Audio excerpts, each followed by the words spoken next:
여러분 안녕하십니까? 오늘 둘째 시간입니다. 마음의 연결이라는 주제로 좀 이렇게 복음반 시간을 가지려고 합니다. 여러분 살아가면서 통증을 느껴본 적 있습니까? 통증 아주 안 좋죠. 얼마 전에 제가 이빨이 아파서 이가 아파서 치과에 갔는데 제가 가장 가기 싫어하는 곳이 치과입니다. 입 벌리고 이제 치과 선생님이 거기다가 이제 마취제를 넣고 하는 마취제 주사를 놓죠. 마취제 주사를 놓기 전부터 막 이게 그 주사바늘이 찌르지도 않았는데 마음에서부터 막 통증이 와요. 근데 제가 왜 사실 치과가 싫은데도 치과를 왜 갑니까? 썩은이 그대로 놔두면 이 통증이 점점 커지고 그리고 이 전체가 다 망가지니까 이제 치과에 가서 이를 치료하는 겁니다. 만약에 통증이 없다면, 이가 썩어도 통증이 없다면 그대로 놔두면 이가 다 썩겠죠. 통증은 참 좋은 거더라고요. 뜨거운 걸 만졌을 때 뜨거운 것을 감지하기 때문에 통증을 느끼기 때문에 우리가 화상을 안 입는 거고요. 아주 차가운 걸 만졌을 때 통증을 느끼기 때문에 우리가 동상을 입지 않는 겁니다. 반대로 우리가 전혀 통증을 못 느낀다면 아마 우리 몸은 다 만신창이가 될 것 같아요.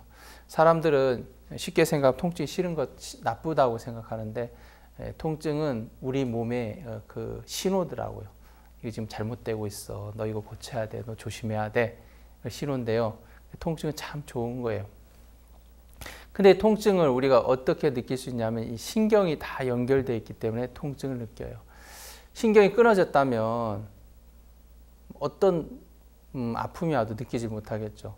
너무 신기하지 않습니까? 손가락 끝에 살짝 그 가시가 찔렸는데도 손가락 끝만 아픈 것이 온몸이 아프다는 거죠.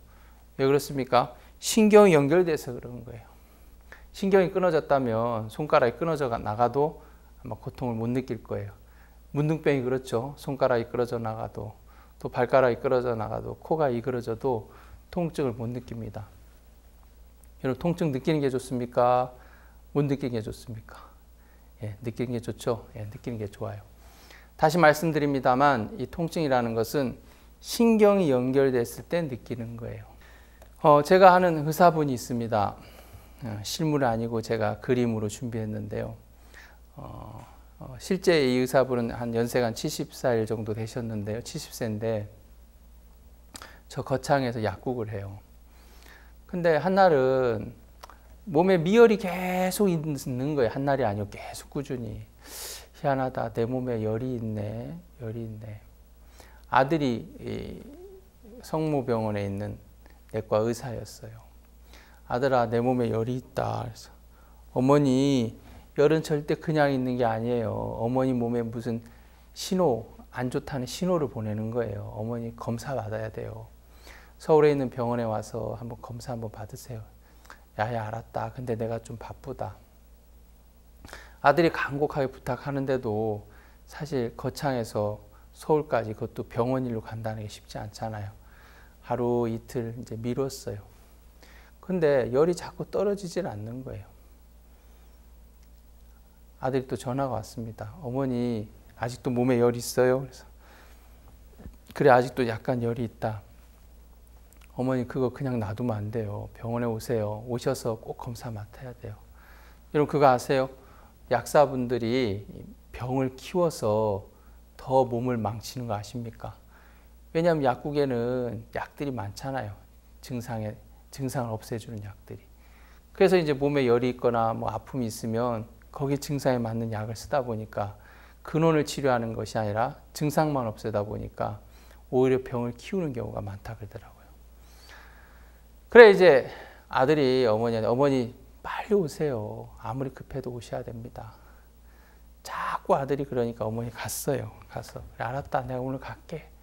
그 이제 병원에 갔어요. 아들 병원에.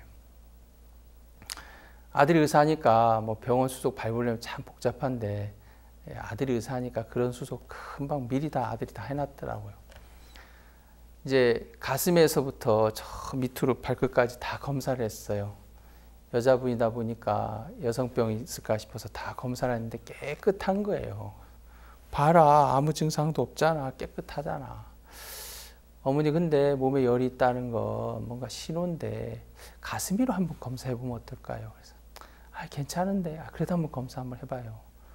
가슴 위로 검사를 했는데 목에 갑상선에 암이 있었던 거예요. 다행인 게 미열대 발견돼 가지고 이제 초기였어요. 수술실에 딱 이제 들어가는데요. 제 얼굴이 생각이 났대요. 그래서 나중에 들었어요. 그래서 아니 왜 제 얼굴이 생각났어요? 저하고 이제 성경 공부를 계속 해왔거든요. 근데 제가 성경 공부하면서 땅이 혼돈하고 공하며 흑암이 깊음에 있으며 하나님의 신은 수면에 운행하시니라. 하나님이 가라사대 빛이 있으라 하시며 빛이 있었고, 약사님 말씀이 들어가기 전에 땅은 혼돈됐고 공허했고 어두웠습니다. 말씀이 들어가니까 땅이 바뀌잖아요. 지금 약사님이 혼돈하고 있잖아요. 어떨 땐 천국 갈 것 같고 어떨 땐 지옥 갈 것 같고. 그래서 아직 말씀이 안 들어갔다는 거예요. 약사님 아직 마음에 죄가 있잖아요. 죄를 가지고는 절대 천국에 갈 수 없어요.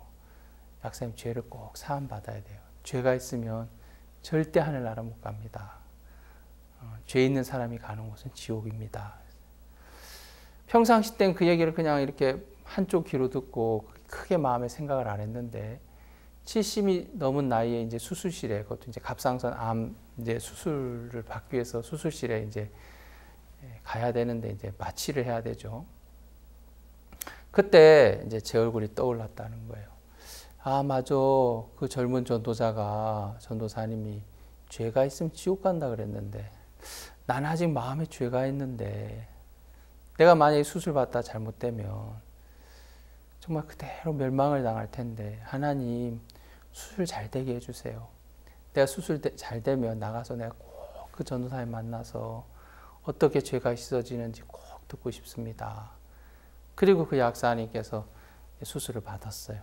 다행히 수술이 잘 끝났고요. 그리고 이제 며칠 동안 이제 아들 집에서 이제 몸도 좀 관리하시고, 그리고 그 이후에 때마침 마산 집회 기간이었어요. 집회 장소 가까운 곳에 방을 얻어가지고 일주일 동안 오전정으로 집회를 참석했습니다. 구원 받았겠어요? 안 받았겠어요? 구원 받으셨어요.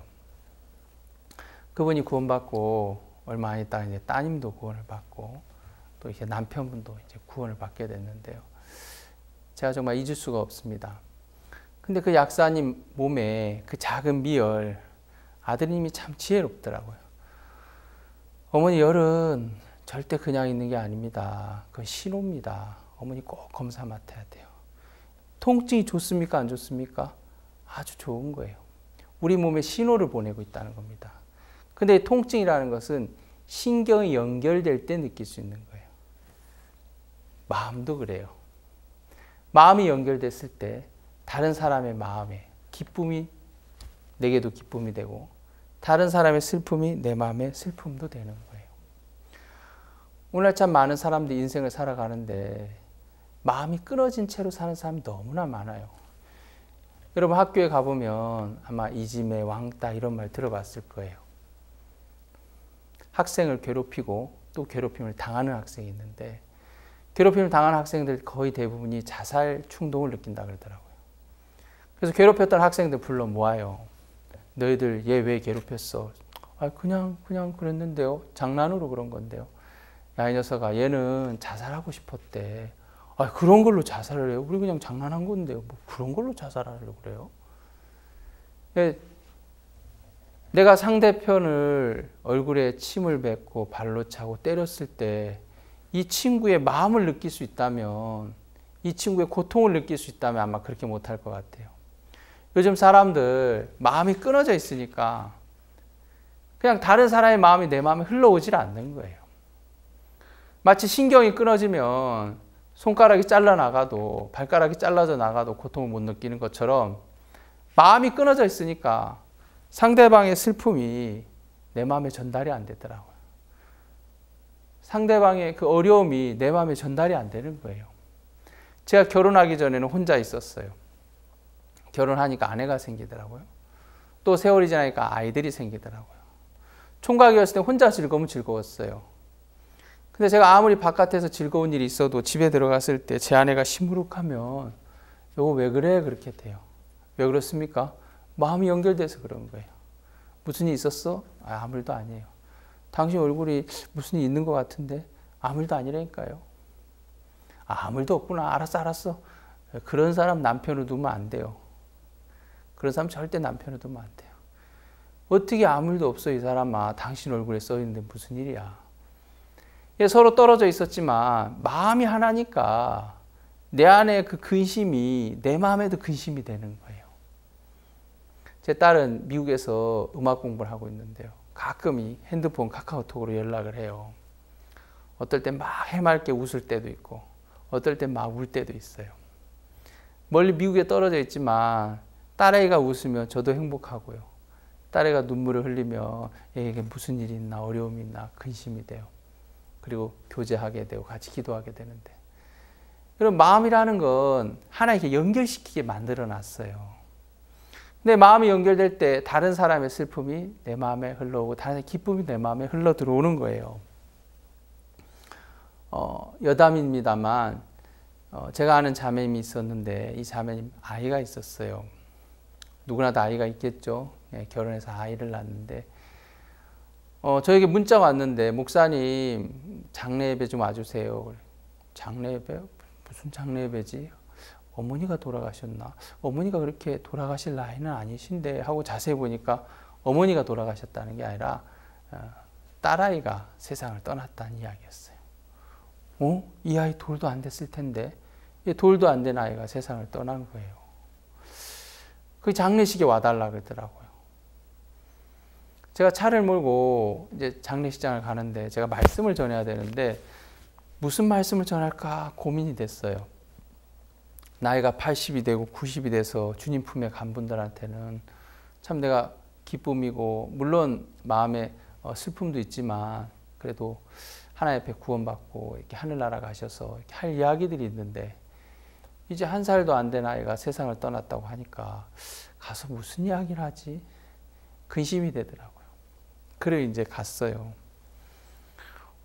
제가 이제 단에 서서 장례 예배를 인도하면서 말씀을 전해야 되는데 하나님 무슨 말씀을 전할까요? 하는데 하나님 지혜를 주시더라고요. 오늘 제가 이 장례 예배에 이렇게 오게 됐는데 생각을 참 많이 했습니다. 그렇게 시작했습니다. 만약에 오늘 이렇게 세상을 떠난 아이가 말도 안 되는 얘기지만 입을 열어서 말을 할 수 있다면 엄마 아빠한테 뭐라고 얘기하겠습니까? 엄마 아빠 제가 이렇게 일찍 세상을 떠나는데 앞으로 엄마 아빠는 앞으로 50년, 60년 아니 70년을 더 사실 텐데 평생을 슬퍼하면서 사세요. 평생을 눈물을 흘리면서 사세요. 저를 평생 잊지 마세요. 평생을 눈물로 슬픔으로 사세요. 아마 그렇게 말할까요? 그렇지 않을 것 같습니다. 만약 이 아이가 말할 수 있다면 엄마 제가 엄마 옆에 오래오래 있어야 되는데 먼저 이렇게 세상을 떠나서 너무 미안해요. 엄마 많이 슬퍼하지 마세요. 그리고 엄마 행복하세요. 제가 건강하게 태어나지 못해서 이렇게 떠났는데 엄마 건강한 아이 낳으세요. 건강한 아이 낳아서 행복하게 사세요. 아마 말도 안 되는 얘기겠지만 말을 하면 그렇게 얘기하지 않겠습니까? 라고 하면서 이 가정에 하나님이 새로운 생명을 주셔서 행복한 삶을 살기 바랍니다. 라고 이제 말씀을 마무리했습니다. 그리고 몇 달 후에 연락이 왔는데 자매님하고 통화가 됐어요. 자매님 저희 집에 한번 오세요. 제 아내가 요리를 참 잘하는데 꼭 한번 오세요. 부부가 차를 몰고 왔습니다. 이촌동에 사는데요. 서울 이촌동에서 저기 면목동까지 차를 몰고 왔어요. 자매님이 이제 도착할 때가 돼서 이제 주차장에 나가 보니까 차에서 내리면서 이야기를 하더라고요. 목사님, 우리 오면서 좀 신나는 음악 좀 듣고 왔어요. 왜냐하면 슬픈 음악 들으면 또 우울해질 것 같아서 우리가 좀 즐거운 음악, 신나는 음악 듣고 왔어요. 근데 거의 도착할 때쯤 슬픈 노래가 나왔어요. 제가 운전하는 남편을 봤어요. 남편이 엉엉 울더라고요. 마치 수도꼭지 틀어놓은 것처럼 수도꼭지 틀어놓은 것처럼 엉엉 울더라고요. 저도 눈가에 눈물이 고였는데 도착해서 눈물 다 닦고 내린 거예요. 아, 그랬어요? 네, 저희 이제 집에 올라가서 이제 밥을 먹었습니다. 그냥 평범한 집밥이었는데 목사님 저희 부부가 사실 집밥을 오랜만에 먹습니다. 그래서 아니 왜요? 집에서 밥 해 먹으면 집밥인데요. 아이가 그렇게 세상 떠나고 나서 저희 부부가 집에서 밥을 안 해 먹었어요. 왜냐하면 제가 부엌을 못 들어가요. 부엌에 가면 그 아이를 위해서 이유식을 했던 거, 그런 기억들이 자꾸 떠올라서 부엌에 가면 하도 눈물이 나서 제가 부엌을 못 들어가요. 제가 그 집에 신방을 가봤거든요. 부엌이라 그래서 뭐 멀리 떨어져 있는 게 아니에요. 바로 거실에 붙어 있어요. 그런데 붙어 있는 부엌을 못 들어갔대요. 아이 생각이 나서. 근데 그런 이야기들이 제 마음에 이렇게 공감이 되더라고요. 그렇겠구나. 왜 그렇습니까? 마음이 연결돼서 그런 거예요. 근데 그때 목사님께서 장례회 때 이야기해 준 게 생각이 나서, 그때는 왜 목사님이 저런 이야기 하지?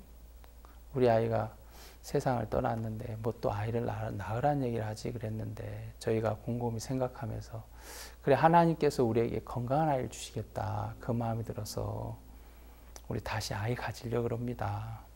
첫 번째 아이도 시험관악이었는데 두 번째 아이도 우리가 그렇게 가지려고 합니다. 오늘 산부인과 가는데 목사님 기도해 주세요. 아 그래요? 잘 됐네요. 제가 기도할게요. 산부인과를 갔어요. 그 의사 선생님께서 사실 나이도 있고 해서 어려운데 잘 안 될 것 같은데 그래도 한번 해봅시다 했는데 한 번에 이제 아이를 갖게 됐어요. 그래서 그 아이가 얼마 전에 태어났어요. 제가 이제 그 아이하고 그 부부를 봤는데 너무 행복해 하더라고요. 여러분, 마음은 이렇게 연결돼 있어요. 어찌 보면 그 자매님이 뭐 제 딸도 아니고 제 누이도 아니지만 그 자매의 슬픔이 마음이 연결돼 있으니까 느껴지더라고요. 여러분, 하나님 우리 인간을 만들 때 마음을 연결되어지도록 만들었단 말입니다. 왜 학교에서 아이들이 다른 학생을 괴롭히고 합니까? 마음이 끊어져서 그런 거예요. 마음이 끊어지니까 상대방의 슬픔이 내 마음에 전달이 안 돼요. 대한민국 이혼율이 30%라 그럽니다. 10쌍이 결혼하면 3쌍이 이혼한다는 거예요. 다 행복하게 살면 참 좋은데 3쌍이 이혼한단 말입니다. 결혼할 때 이혼을 생각하는 사람이 어디 있습니까? 마음이 연결된다면 아내의 마음이 남편에게 있고 남편의 마음이 아내의 마음에 있고 또 어머니의 마음이 또 장모님의 마음이 또 시아버지의 마음이 우리의 마음에 있다면, 내 마음에 있다면, 그 마음이 연결된다면 참 많은 생각들이 될 텐데 마음이 끊어지니까 사람들이 쉽게 생각하고 쉽게 결정하더라고요. 저는 목사인데요. 저도 가끔 제 아내하고 싸울 때가 있어요. 가끔이요, 뭐 자주는 아닙니다만. 제가 너무 좋은 게 제 위에 이제 목사님 계시잖아요. 저 스승님 목사님 계시는데 싸우다가도 이제 같은 건물 안에서 같이 있다 보니까 제 아내하고 협정을 맺어요. 여기까지, 오늘은 여기까지 하고. 그리고 이제 하루 일과를 교회 안에서 막 보내요. 목사니까 말씀도 전하고 교제도 하고 만나는 사람들에게. 그렇게 하루를 보내다 보면 내가 별것도 아닌 것 같고 그랬다 그래서 마음이 풀어져요. 제 아내도 막 부엌에서 일을 하고 교회를 하고 또 자매님들 만나서 교제하다 보면 너무 신기한 게 그런 마음들이 다 정리가 돼요. 그 저녁에 만나면 또 행복해요. 이렇게 마음이 이렇게 흐른다는 게 너무 좋은 것 같아요. 오늘 참 많은 사람들이 마음이 끊어져 있으니까 상대방의 슬픔이, 상대방의 아픔이 마음까지 잘 전달되지 않더라고요. 예, 저희 목사님은 이런 표현했어요. 여러분, 에어컨이 찬바람이 나면 갖다 버립니까? 아닙니다. 리모컨으로 조절합니다. 그렇죠. 요즘 참 더운데요. 에어컨 틀면 시원할 때가 있어요. 근데 추울 때가 있어요. 그 버리는 것이 아니라 리모컨으로 조절한단 말입니다. 텔레비전을 켰는데 텔레비전이 너무 시끄러워요. 갖다 버립니까? 아니에요. 리모컨으로 조절해요. 텔레비전도 에어컨도 리모컨이 있는데 인간이 만든 기계도 조절 기능이 있는데 하나님이 만든 창조주가 만드신 이 사람의 마음에 왜 조절 기능이 없겠어요? 있어요. 리모컨이라는 건 그 주파수가 맞아야지 이제 그 작동을 하게 되는데 이 마음의 조절 기능도 마음을 딱 맞추면 조절이 돼요. 조절이. 얼마든지 조절할 수 있어요. 성격이 달라서 이혼한다? 아니요. 조절하면 돼요. 그 마음의 조절 기능, 마음의 리모컨이 없기 때문에 사람들이 헤어지지 않아도 될 사람들이 헤어지고 싸우지 않아도 될 사람들이 싸우더라고요. 마음이 연결될 때 마음의 조절 기능이 작동을 하더라고요. 여러분, 하나님은 우리 인간을 만들 때 우리 인간에게 마음의 세계를 만들어서 마음과 마음이 연결되게 했어요. 여러분의 마음이 하나님과 연결된다면 하나님의 마음이 흘러들어와서 여러분 복되게 할 거예요. 왜요? 하나님의 마음에 행복이 가득하니까요. 하나님의 마음에 거룩이 가득하기 때문에 여러분 연결만 된다면 그 하나님의 거룩한 마음이 여러분 마음에 흘러들어올 거예요. 또 하나님의 행복한 마음이 막 흘러들어올 거예요.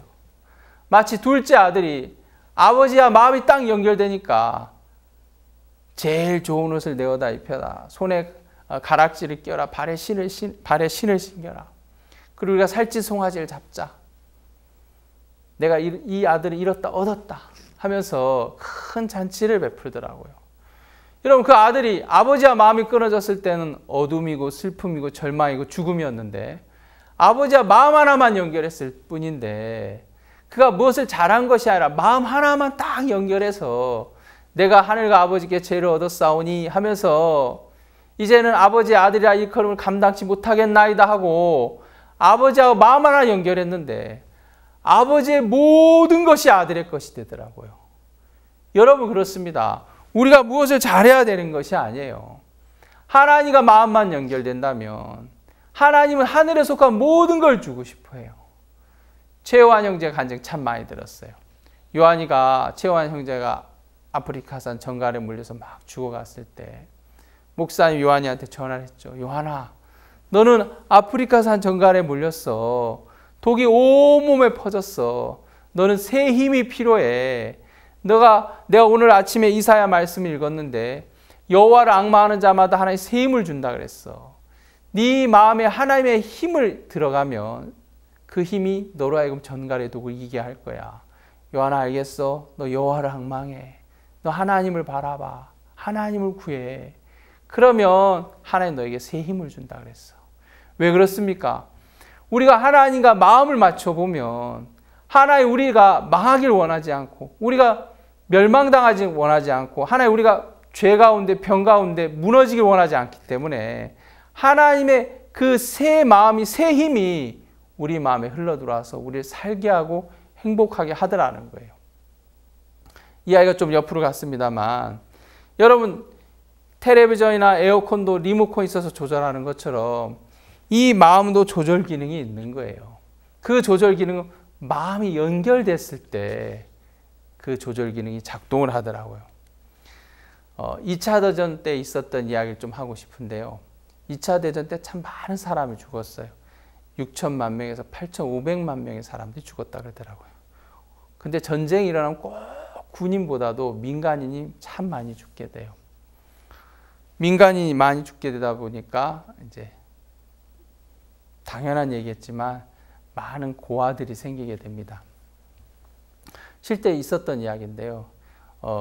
이탈리아에 있었던 이야기인데 시칠리아라는 그 섬에 두 고아원이 있었어요. 전쟁으로 인해서 부모를 잃은 이제 갓난 아기부터 어린 아이들이 있는 고아원인데요. 이 산을 기점으로 해서 교통이 아주 용이한 곳이 있고 또 산 더 너머에는 교통이 잘 흐르지 않는, 용이하지 않는 고아원이 있었는데 두 고아원이 너무 비교적인 거예요. 한 고아원은 연합군의 지원을 아주 풍성하게 받아서 시설도 좋고 또 음식도 영양가 있는 음식이 있고 또 보모도 좋은 보모들이 있어가지고 많은 보모들이 있어서 그 고아원을 운영하고 있었고요. 또 반대편 고아원은 반대로 연합군의 지원을 받지 못했어요. 교통이 안 좋아서 건물은 낡고 오래됐고요. 그리고 음식은 영양가 없는 음식을 먹고요. 또 보모의 수도 부족하고요. 너무 신기한 게 두 고아원의 사망률의 차이가 60%나 나는 거예요. 그렇겠죠? 근데 여기서 좀 더 아이러니한 게 당연히 시설이 좋고 보모가 많고 영양가 있는 음식을 먹는 그 고아원의 아이들이 건강하고 잘 살 것 같은데 오히려 그 고아원에 있는 아이들이 오히려 사망률이 높고 시설도 안 좋고 보모도 별로 없고 낡고 오래된 건물 안에 있는 그 아이들이 더 건강하게 크는 거예요. 이거 어쩐 일이지? 도대체 이게 어떻게 된 거야? 아니 왜 정상적인 것 같으면 이 좋은 시설에 있는 아이들이 더 건강해야 되는데 더 나쁜 시설에 낙후된 곳에 있는 아이들이 더 건강한 거야. 의문을 많이 갖게 됐어요. 도대체 어떻게 된 거지? 그래 이제 현장 답사를 가봤어요. 아무리 연구해봐도 몰라서. 먼저 첫 번째 좋은 시설이 있는 그리고 좋은 음식이 있는 고아원에 갔는데 정말 너무 깨끗한 거예요. 야, 이렇게 좋은 시설에 있는 아이들이 왜 이렇게 작은 병에도 세상을 떠날까? 그 다음에 이제 그 시설이 안 좋은 낡은 그런 고아원에 갔어요. 뭐 아니나 다를까 냄새도 나고 별로 좋지 않아요. 아무리 연구하고 찾아봐도 이유를 모르겠는 거예요. 현장 답사하던 사람들, 도대체 이유를 모르겠다. 갑시다 하고 딱 나오려고 하는데 그때 때마침 한 아이가 저 끝에서 이제 우는 거죠. 엥. 막 울음소리가 나는데 그 울음소리가 나자마자 누군가 막 뛰어가는 거예요. 뛰어가더만 그 아이를, 우는 아이를 딱 품에 안고 젖을 물리는 거예요. 근데 막 울던 아이가 이제 그 여인의 품에서 젖을 이렇게 빨면서 새근 자는 거예요. 저런 여자가 있구나. 참, 저런 부모도 있네. 그런데 저분 누구예요? 그래서, 저분은 전쟁통에 아이를 잃은 여인인데, 아이를 잃게 되면서 정신적으로 충격이 와서 저렇게 갓난 애기들만 울면 자기 아이인 줄 알고 막 품에 품고 젖을 물리고 그럽니다. 이 아이들이 울면 이 여인은 그 아이가 마치 자기 아이인 줄 알고 품에 품고 막 젖을 물리는 거예요. 아이가 품에서 잘 때까지. 그래서 아이가 자면 딱 눕혀놓고 자기 아이인 것처럼, 친엄마인 것처럼. 저 여자 때문이구나. 저 정신이 안 좋은 저 여자. 이 여인은 정신은 안 좋았지만 우는 아이를 향해서는 다 자기 아이라고 생각하니까 진짜 자기 아이처럼 살피는 거예요. 사람은 그냥 크는 게 아닙니다. 좋은 시설에 좋은 음식으로 건강한 아이가 되는 것이 아니라 마음을 흘러받았을 때 건강하게 크더라고요. 요즘 10대 청소년들이 자기 멋대로 생각하고 자기 마음대로 사는 걸 보면 그 마음이 부모의 마음과 연결됐다면 그렇게 못 살 것 같아요. 그 마음이 선생님과 연결됐다면 자기 마음대로 못 할 거예요. 한 학생이 저한테 와서 이야기하더라고요. 목사님, 그래서 왜 저 집에 갈래요? 저는 그 링컨 학교 교장으로 있었던 적이 있었습니다. 그때 한 학생이 저한테 와서 집에 가겠다는 거예요. 그래서 왜? 우리 학교는 왜 자는 학생 깨웁니까? 그냥 내버려 두지. 야, 자면 깨워야지. 세상 학교는 자도 안 깨우는데요. 야, 그 세상 학교나 그래. 우리 링컨 학교는 안 그래. 우리 링컨 학교는 학생들 자면 깨웁니다. 잘못되면 벌도 하고요. 뭐라고도 하고 간섭도 하고 나무라기도 합니다.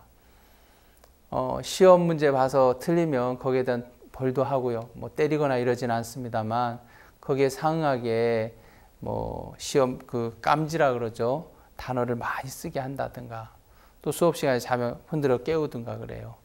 저 써니텐은 아닌데 왜 흔들어요? 써니텐 아니지만 너 흔들어야 돼. 너 일어나야 돼. 너 눈 떠야 돼. 너 공부해야 돼. 학생 하나가 왔는데 이 학생은 알파벳을 모르는 거예요. 고등학교 2학년에 이제 편입해서 왔는데 저들 초등학교 3학년부터 영어를 배워요. 초등학교 3학년 때부터 3학년, 4학년, 5학년, 6학년, 중학교 1학년, 2학년, 3학년, 고등학교 1학년 8년을 배웠는데 알파벳을 몰라요. 제가 우리 선생님들에게 얘 영어 좀 잘 가르치라 그랬어요. 한날은 수업 시간에 이렇게 지나가다 봤는데 그 아이가 복도에서 자고 있더라고요. 그래서 너 왜 수업 시간에 자? 복도에 왜 나와 있어? 이제 수업을 잘 못 따라가니까 얘만 특별히 태블릿 PC를 줘서 이제 거기에 수준에 맞는 이제 알파벳부터 파닉스라 그러죠. 알파벳부터 이제 공부하게 했는데 이 친구가 갤럭시 탭을 이용해서 공부하는데 이제 그냥 자버리는 거예요. 너 왜 자? 그러니까 이게 건전지 배터리가 다 돼서 이게 켜지지가 않아요. 그래서 야, 켜지지 않으면 선생님 교무실에 가서 그 충전기 연결할 수 있도록 선 연결할 수 달라 그래서 연결해서 키면 되잖아. 귀찮은 거죠. 어차피 안 켜진 김에 그냥 자는 거예요.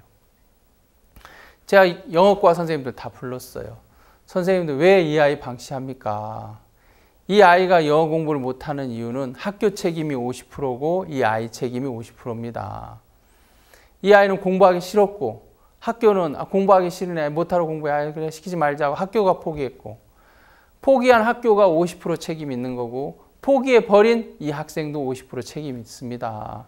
세상 학교에서는 이 학생 포기했지만 우린 포기하면 안 됩니다. 이 학생 영어 가르치세요.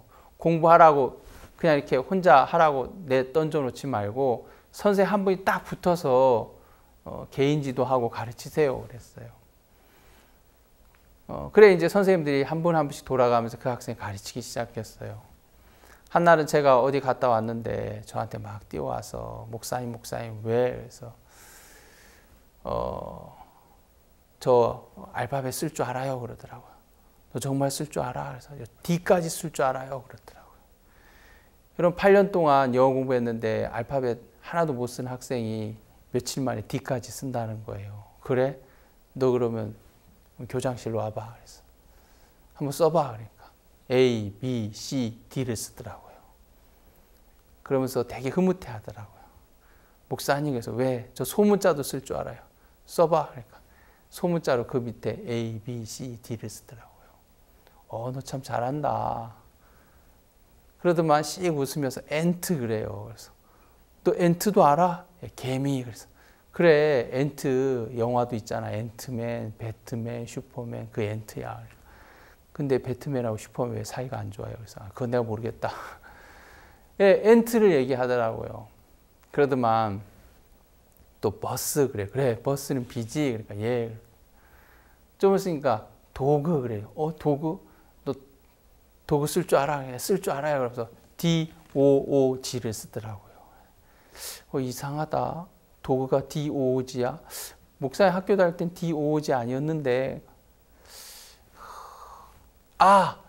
알아요. DOG 하면서 종이에다가 DOG를 딱 쓰더라고요. 씩 웃더라고요. 그 웃는 얼굴이 10,000불짜리 얼굴이에요. 그러더만 또 피쉬 그래요. 피쉬가 뭔데? 그러니까 물고기. 야, 너 영어 잘하는구나. 그 친구가 6개월 후에 영어 말하게 돼 나왔어요. 그리고 3분 스피치를 했어요. 무대에 올라서서 3분 동안 영어로 자기가 하고 싶은 말을 다 했어요. 물론 사전에 원고를 쓰고 외웠죠. 알파벳을 몰랐던 학생이 거의 반년 만에 이제 3분 스피치를 한 거예요. 그 청중들이 그걸 듣고 그 학생을 아는 청중들이 앵콜 그랬어요. 제가 영어 말하기 대해 한 10여 년 넘게 해봤는데 앵콜, 영어 말하기 앵콜은 처음 들어본 것 같아요. 그라시아스 합창단이 찬양을 하고 노래하면 앵콜은 참 많이 해도 영어 말하기 대해 앵콜 한 번도 안 들어봤는데 그 친구가 그래서 앵콜 했다니까요. 무대에 올라서 다시 3분 스피치를 했어요. 누가 그것을 다 영상을 찍어가지고 부모님한테 보내드렸는데 부모님이 카톡에 바탕화면에다가 그 아들이 영어 스피치한 거 올렸더라고요. 여러분 제가 그 친구 생각이 참 많이 나요. 사람들은 쉽게 포기합니다. 제가 생각을 해봤습니다. 이 아이의 엄마라면 쉽게 포기하겠나? 이 아이의 아빠라면 아버지라면 쉽게 포기하겠나? 그렇지 않겠다. 그 마음으로 아이들하고 싸웠는데 학생들이 하나 둘 바뀌더라고요. 여러분 마음과 마음이 이렇게 연결돼 있어요. 여러분 연결돼 있을 때 그 연결돼 있을 때 마음이 흘러가게 돼 있단 말입니다. 그 흘러가는 그 마음을 흘러받았을 때 사람은 변하더라고요. 사단이 하는 일이 뭐냐면 마음과 마음을 끊는 일을 해요. 잘났다는 마음으로, 괜찮다는 마음으로 마음을 끊어놓는 일을 해요. 선과 악을 알게 하는 나무의 열매는 하나님과 우리의 마음을 끊어놔 버렸어요. 내가 잘 살면 돼, 내가 거짓말 안 하면 돼, 내가 진실하게 살면 돼 하면서 하나님과 우리 마음을 끊어놨단 말입니다. 우리는 선한 방향으로 가야 되는 것이 아니라 돌이켜서 하나님에게로 가야 돼요. 여러분 정말 마음이 연결됐을 때 다른 사람의 마음을 흘러받을 수 있는 거예요. 친구가 와서 한 학생 와서 목사님 저 우리 학교 다니기 싫어요. 일반 학교 갈래요. 왜? 일반 학교는 자도 안 깨우잖아요. 근데 이 학교는 왜 자면 깨워요? 왜 자는데 깨웁니까? 마음이 연결되어 있으니까요. 마음이 연결되니까 흔들어 깨우는 거예요. 너 자면 안 돼. 너 일어나야 돼. 귀찮은 거예요, 이 친구는. 지금 자는 게 훨씬 편해 보이니까. 근데 지금을 생각하는 것이 아니라 1년 후, 2년 후, 10년 후 생각해 보면 이 학생 깨워야 되겠더라고요. 이 학생이 나의 아들이라면 깨워야겠더라고요. 우리가 초등학생들에게도 이제 영어도 가르치고 수학도 가르쳐요. 교회 나오는 이제 초등학생들에게도. 그래서 좀 이렇게 꾀를 부리는 녀석이 하나 있어요. 공부하기 싫은데 자꾸 공부하라니까 꾀를 부리더라고요. 이제 책을 가지고 공부하고 이제 집으로 돌아가는데 일부러 버스에다 책을 놓고 내려버렸어요. 엄마 너 책 어디 있어? 모르겠는데 어디다 뒀는데 버스에다 놓고 내려버린 거예요. 일부러. 책 잃어버리면 공부 안 할 줄 알고. 애 수준은 그래요. 어린아이 수준은. 근데 부모 마음은 안 그렇잖아요. 제가 이제 불러다가 또 교제도 하고 또 이제 공부도 시키고 하는데 여러분 제가 뭐 공부시키려는 목적이 아니라 마음이 연결되면 그것만큼 행복한 게 없는 것 같아요. 여러분 우리가 무엇을 잘해야 되는 게 아닙니다. 우리가 마음이 연결돼서 부모의 마음을 흘러받을 수 있다면 선생의 마음을 흘러받을 수 있다면 그 사람은 변해요. 제가 한 번은 한양대 성경 공부를 갔습니다. 깜짝 놀랐어요. 한양대 성경 공부를 가는데 이제 이렇게 강의실을 지나가는데 강의실 이제 유리창 너머로 그 강의실 안에 풍경이 보이는 거예요. 학생들이. 젊은 아마 조교 시간 강사쯤 돼 보이더라고요. 젊은 분인데 여자분인데 막 강연을 하더라고요. 강의를. 앞에 두 학생 듣더라고요. 그 뒤에 있는 학생들은 아예 핸드폰 펼쳐서 막 문자 보내고 뭐 자기 할 일 하더라고요. 그 뒤에 있는 학생 아예 노트북 펼쳐놓고 자기 뭐 숙제하는지 뭐 딴 일 하더라고요. 맨 뒤에 있는 학생은 자더라고요. 야, 저 비싼 등록금 주고 왜 저렇게 하지? 딱 2명만 수업 듣더라고요. 나머지는 다 각자 자기 할 일 하고 자더라는 겁니다. 제가 왜 교수님 왜 저렇게 해? 애들 좀 싸우고 그러지? 그래서 제가 아는 교수님한테 왜 그렇게 합니까? 그러니까 목사님 모르는 소리 하지 마세요. 만약에 목사님 말씀대로 그분이 아마 조교쯤 돼 보이는데 그 아이들 막 뭐라고 하면 나중에 교수 평가할 때 안 좋겠어요.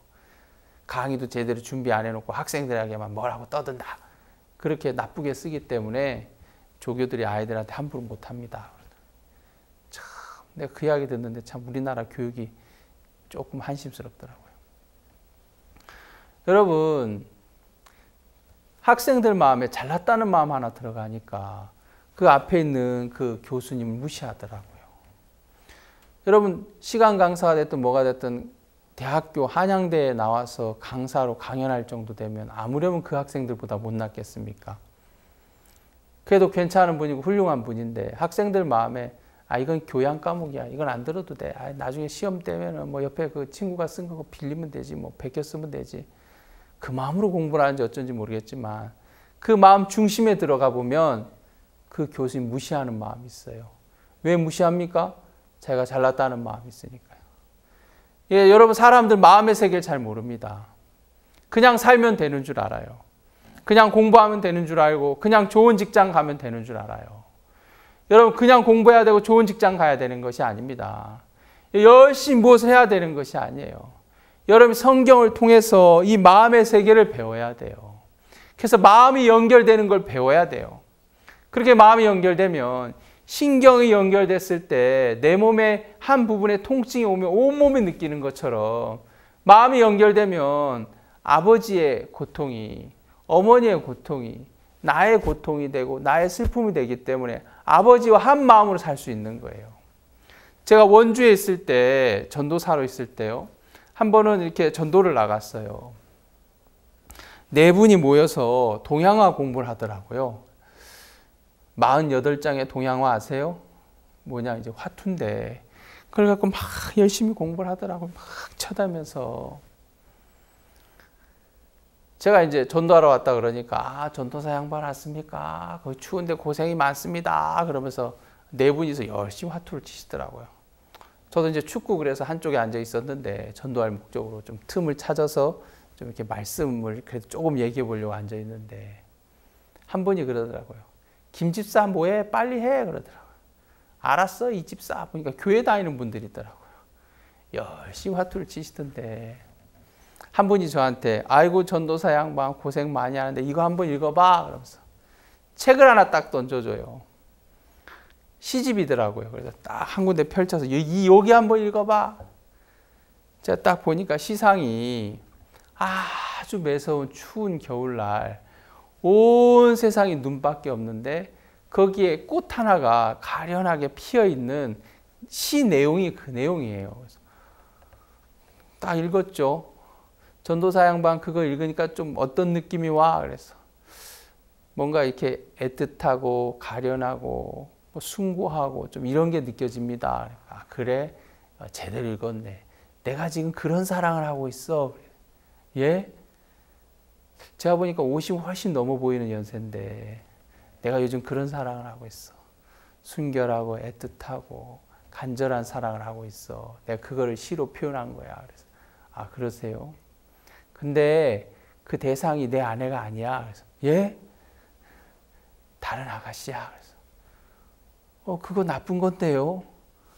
그거 죄송한 얘기인데 간음인데요. 그러니까 아니야, 그건 간음 아니야. 그래서 나는 젊었을 때, 어렸을 때 양가 어른들이 서로 사랑하지도 않는데 그냥 이렇게 양가 어른들이 사돈 매세 해가지고 결혼했어.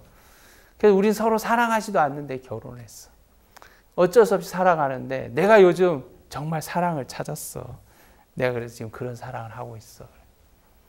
옆에서 듣다가 아저씨 그 간음이에요. 어디 간음 아니야. 그러면 그런 사랑 사모님 부인 되는 사모님 아주머니도 하면 되겠네요. 그러니까 그러면 안 되지 그러더라고요. 자기가 하면 사랑이고 남이 하면 나쁜 짓입니까? 말이 안 되는 이야기죠. 여러분 그 남편 되는 분이 그분이 아내의 마음과 연결됐다. 어떻게 그렇게 할 수 있어요? 야, 내 아내가 내가 이렇게 살면 고통스러워할 텐데 내 아내가 이렇게 살면 슬퍼할 텐데 내가 이리 하면 안 될 텐데 그 마음이 들 텐데 마음이 아내하고 끊어져 있으니까 죄를 져도 죄인지 모르더라고요. 우리 출애굽기 20장을 보겠습니다. 출애굽기 20장 제가 읽겠습니다. 3절 너는 나 외에 다른 신들을 내게 있게 말지니라. 4절 너를 위하여 새긴 우상을 만들지 말고 또 위로 하늘에 있는 것이나 아래로 땅에 있는 것이나 땅 아래 물속에 있는 것에 아무 형상이든지 만들지 말며. 그 다음 7절 너는 너희 하나님 여호와의 이름을 망령되이 일컫지 말라. 8절 안식일을 기억하여 거룩히 지켜라. 그리고 12절 내 부모를 공경하라. 13절 살인하지 말지니라. 14절 간음하지 말지니라. 15절 도적질하지 말지니라. 16절 내 이웃에 대하여 거짓 증거하지 말지니라. 17절 내 이웃의 집을 탐내지 말지니라. 여러분 이거 10계명인데요. 1절부터 4절까지는 하나님과 인간 사이의 계명이에요. 그리고 5절부터 내 부모를 공경하라, 살인하지 말라, 간음하지 말라, 도둑질하지 말라, 거짓 증거하지 말라, 내 이웃의 집을 탐내지 말라. 이 말씀은 인간과 인간 사이의 계명이에요. 여러분 하나님과 인간 사이가 끊어졌을 때 사람들은 죄를 져도 죄인 줄 모르더라고요.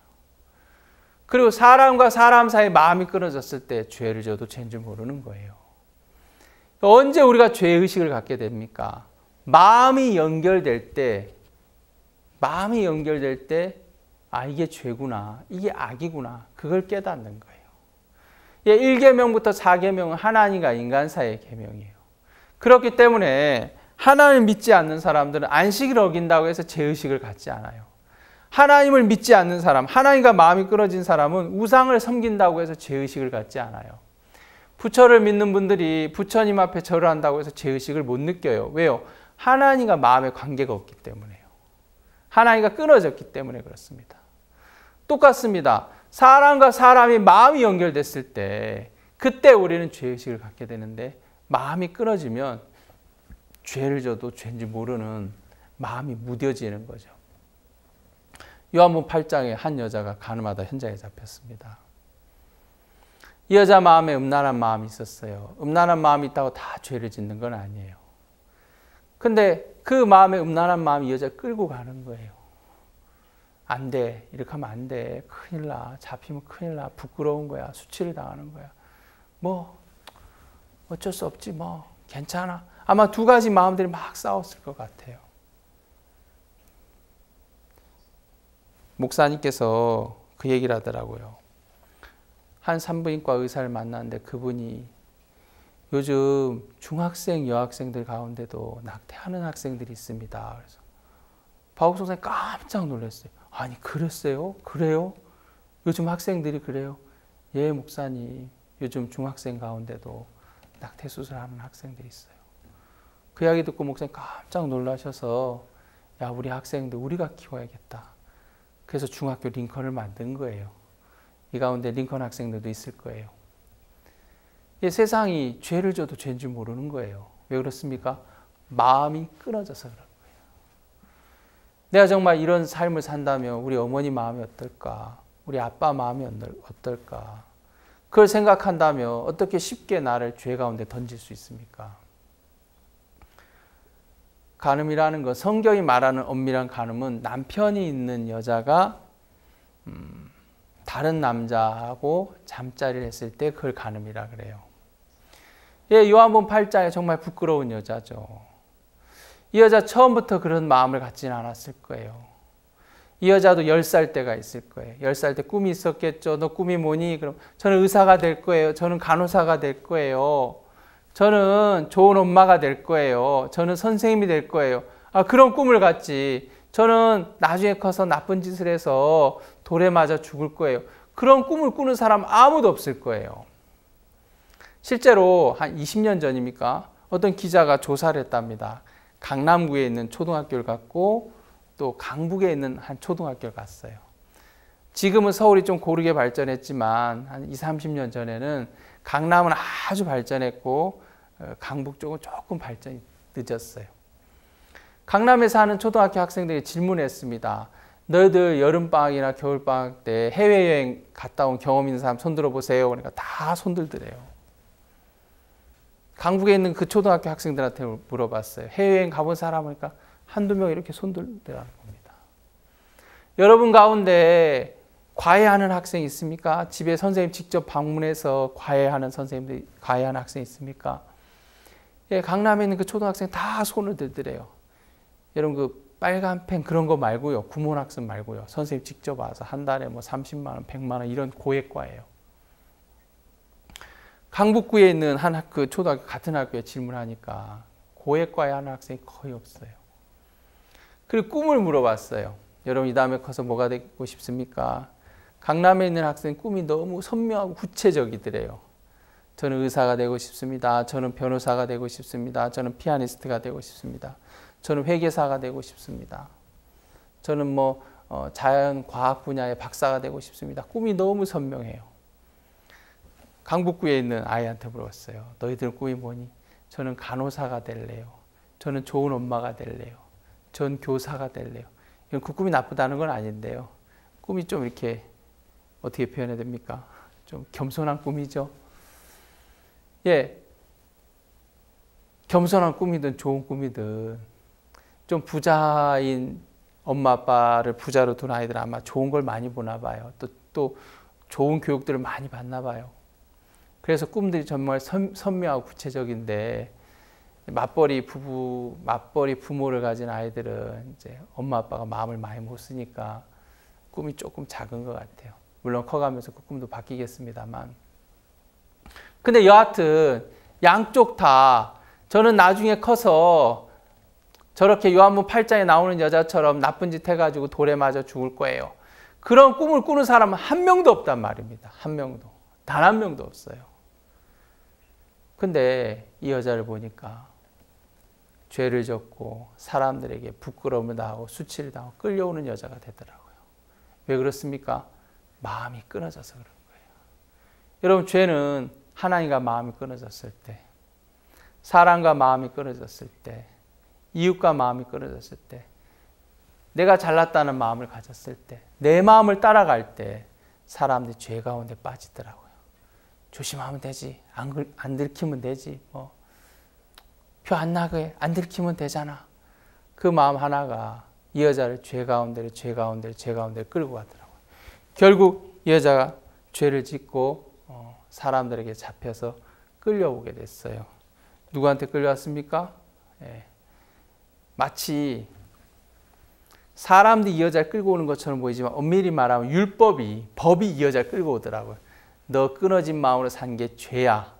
너 간음했어. 너는 돌에 맞아 죽어야 돼. 이 율법이 여자를 죄로 씌워서 끌고 오더라고요. 이 여자를 사람들이 데리고 왔습니다.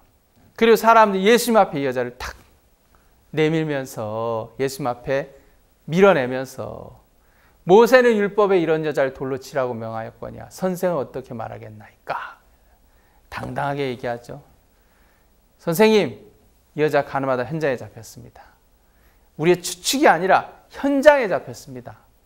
모세는 율법에 이러한 여자를 돌로 치라고 말했는데 당신은 어떻게 말하겠나이까?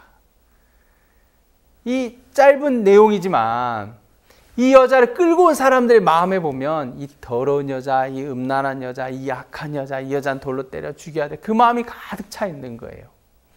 여러분 지금 이 여자를 끌고 온 사람들과 끌려온 여자와 마음이 연결되어 있습니까? 끊어져 있습니까?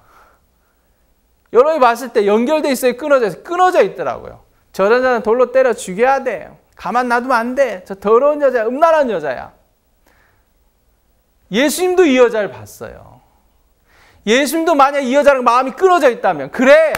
저런 여자는 돌로 쳐야 돼. 저 더러운 여자. 분명히 십계명에 간음하지 말라 했는데 간음했어. 저건 돌로 쳐야 돼. 예수님의 재판은 달랐어요. 예수님 아무 말도 안 하고 땅에다 글을 썼어요. 일어나서 한마디 하셨어요. 너희 중에 죄 없는 자 먼저 돌로 쳐라. 그리고 또 땅에다 글을 쓰셨어요. 그리고 일어났어요. 글을 쓰는 동안, 땅에다 글을 쓰는 동안 사람들은 어른부터 아이까지 시작해서 돌을 놓고 다 집으로 갔습니다. 너희 중에 죄 없는 자 먼저 돌로 치라고? 그들은 자기 마음을 살펴봤어요. 딱 보니까 자기 마음에도 죄가 있는 거예요. 돌을 놓고 다 갔습니다.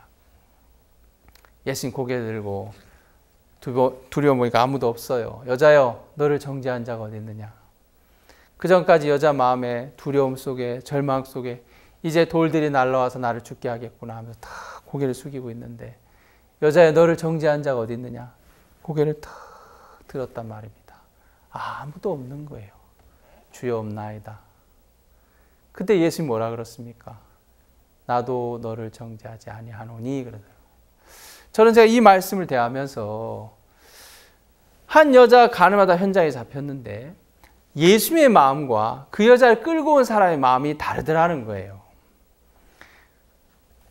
이 여자의 불쌍함과 마음이 연결된 예수님은 이 여자를 살리고 싶어하고 이 여자를 의롭게 만들고 싶어하고 이 여자를 거룩하게 만들고 싶어하고 이 여자의 생명을 주고 싶어하고요. 반대로 이 여자 마음이 끊어진 사람은 저런 여자는 돌로 쳐야 돼. 더러운 여자야. 음란한 여자야. 죽어 마땅해. 그 마음을 갖더라고요.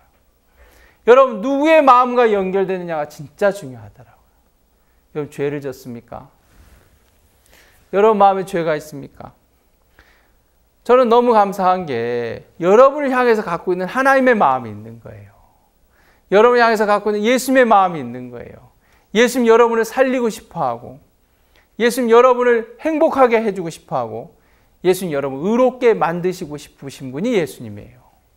반대로 많은 사람들, 그 당시 많은 사람들 저 음란한 여자, 더러운 여자, 악한 여자 그러더라고요. 그리고 그 여자를 정죄하고 돌로 쳐 죽이려고 그랬어요. 예수님 다른 마음을 가졌고 다른 법을 적용하더라고요. 이런 얘기를 좀 더 깊이 있게 이야기하고 싶은데요. 여러분 이 간음죄에 잡힌 여자, 한 여자를 두고 그 여자를 끌고 온 서기관과 바리새인과 같은 사람들이 있고 그 여자를 대하는 예수님의 마음은 전혀 달랐단 말입니다. 죄를 지었냐 안 지었냐 보다도 그 여자를 향해서 갖고 있는 그 여자를 불쌍히 여기는 마음을 갖고 있는 예수님의 마음과 연결되니까 이 여자는 살았어요.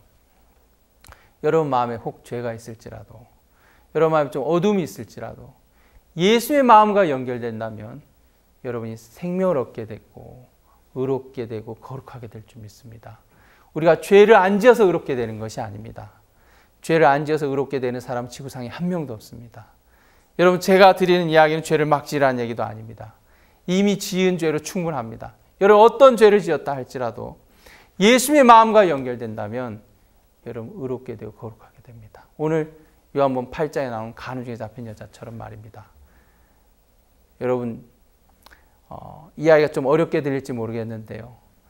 서기관과 바리새인들의 마음과 예수님의 마음은 달랐습니다. 서기관과 바리새인 이 여자를 정죄만 했고 예수님 이 여자를 살리는 일을 했습니다. 만약에 간우증에 잡힌 여자가 국회의원을 만났다면 살겠습니까?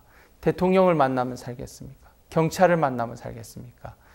이 여자를 불쌍히 여기는 마음을 가진 예수님과 만나니까 이 여자가 생명을 얻고 새로운 소망을 얻게 되더라고요. 여러분, 예수님은 우리의 죄를 사하려고 이 땅에 오신 분입니다. 여러분, 이 복음방을 통해서 정말 예수의 마음과 여러분의 마음이 연결되길 바랍니다. 감사합니다.